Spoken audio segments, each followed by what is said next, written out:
Korang nak model kasut asid yang ada energy return yang sangat padu? So jom saya kongsikan 3 model asid yang ada promo dengan energy return yang sangat padu. So jom saya kongsikan. So yang pertama, kita ada Hyper Speedfire. Harga asal daripada RM429, kita bagi diskaun sebanyak 20% off. So harga dia jadi RM340 sahaja. So dekat situ korang jimat RM89.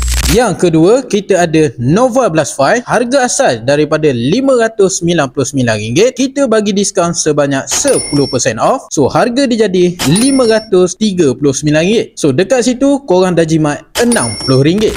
Yang terakhir, kita ada Magic Speed 4. So harga dia daripada RM679, kita bagi diskaun sebanyak 10% off. So harga dia jadi RM611. So dekat situ korang dah jimat RM68. So korang dah tengok 3 model kasut asid yang ada energy return yang sangat padu. So macam mana korang nak dapatkan kasut-kasut ni? Korang boleh hadir ke SMT Sport Kuala Terengganu ataupun beli secara online di website SMT Sport. So kalau korang, yang mana satu menjadi pilihan korang? Cuba komen dekat bawah.